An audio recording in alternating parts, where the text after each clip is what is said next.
నా పేరు పిటిషనర్ రూపల్లి శివకుమార్ అండి. ఇక్కడ ఖమ్మం టౌన్లో సౌత్ ఇండియా నుంచి వచ్చిన వాళ్ళు మొత్తం రాయితీలు మినహాయించుకున్నారు. మొత్తం సిబిఐ ఐడెంటిటీ కార్డులు చూపించుకొని వాళ్ళు కూడా దందాకు దిగారు. మరి వాడి అమర్బాదం తాలూకు గ్యాంగ్ అంట. ఇంటి సరౌండింగ్లో మాకు అసలు నగదు బిల్లులకి కూడా వెళ్ళనీయకుండా చేస్తున్నారు. బయట ఎక్కడో ఆస్తులున్నా ఆ ఆస్తులు ఎస్టిమేట్ చేయనీయకుండా ఆస్తులు లాక్కోవడానికి మమ్మల్ని మా ఇంట్లో నుంచి బయటికి కదలకుండా కూర్చున్న కుర్చీలోనే నన్ను మా అమ్మని అటాక్ చేస్తున్నారు. కుర్చీలు కూడా లేకుండా చేయండి అని వాగిండంట పాకా సుమన్ గాడు. బెస్త కమ్యూనిటీకి మాకు అస్సలే పడదండి. బెస్తోళ్ళు మున్సిపల్ ఆఫీసులో పనిచేస్తున్నారు. దేనికి అడ్డుపడ్డా వాళ్ళని తీసేయండి, సస్పెండ్ చేయండి, రిజైన్ చెప్పండి. ఎలక్ట్రిసిటీ డిపార్ట్మెంట్ కూడా అట్లనే కొంచెం చికా చేస్తే మేము మా కందుకూరి ఉషారాణి మా సిస్టర్ని ఎవరు పిలిచినా బయటికి రావద్దని చెప్పినాం. ఎవరితో మాట్లాడొద్దు. ఆ రౌడీజం చేస్తుండు వాడు ఎవడో పోలీసు వాడట, సిఐ రాజిరెడ్డి అట. మా మీదనే డిపెండ్ అయ్యి ఉంటాడట. ఆయన డ్యూటీలు మా మీద ఇస్తుండు, కలెక్టర్ డ్యూటీలు మా మీద ఇస్తున్నారు.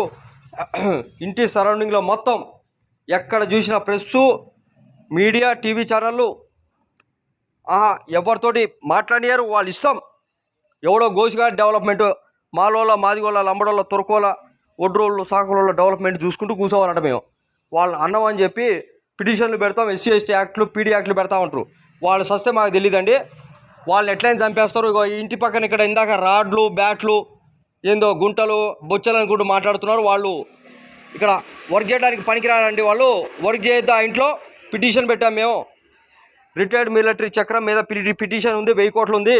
వాడు డబ్బులు ఇయ్యాడు, మనిషిని ఎట్టయినా లేపుతామని చెప్పి ఇళ్లలో మా అమ్మ పడుకుంటే మా అమ్మ తలకాయ మీద అగో పారలు అక్కడెక్కడో తీసేది బొమ్మని చేసి, అది విషయం. పొద్దున్నుంచి సాయంత్రం దాకా మా ఇంటిని మేము రక్షించుకోలేకపోతున్నాం. మా వల్ల కావట్లేదు. అది హైదరాబాద్ 100 కిలోమీటర్ రేడియసే. ఇన్ని చికాకులు కారణం. అయితే నేను కల్వకుంట్ల కవితను మాత్రమే పిలిచామండి.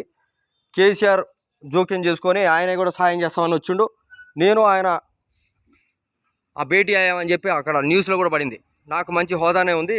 ఇంటి సరౌండింగ్లో ఉన్న వాళ్ళు మమ్మల్ని పీడించకుండా, అంటే ఈ ఇంటిని ప్రొటెక్ట్ చేస్తున్నాం, మేము ప్రొటెస్ట్ చేస్తున్నాం. మరి ఇంకో విషయం ఏంటంటే, ఈ ఇంట్లోకి క్షుద్ర శక్తులు, ఉపాసకులు మా ఇంట్లోకి రావద్దు, రెంట్కి కూడా ఉండొద్దు అని చెప్తే వాళ్ళు ఏ ఐడెంటిటీ కూడా మాకు చూపారండి. ఎక్కడ పనిచేస్తున్నా కూడా చెప్పరు.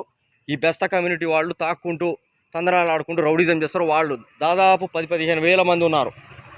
ఒక్క ఇల్లు వాళ్ళందరినీ ఎట్లా డిఫెండ్ చేయాలండి మేము?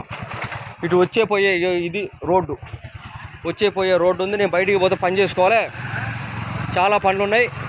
ఇంటి దగ్గర దేవుణ్ణి కూడా హ్యాక్ చేశారు వాళ్ళు. మొత్తం ఇల్లంతా వాస్తు లేకుండా కట్టారు. ఒక 1000 కోట్లకు పడ్డది వాళ్ళ మీద, ఇంటి సరౌండింగ్ వాళ్ళ మీద.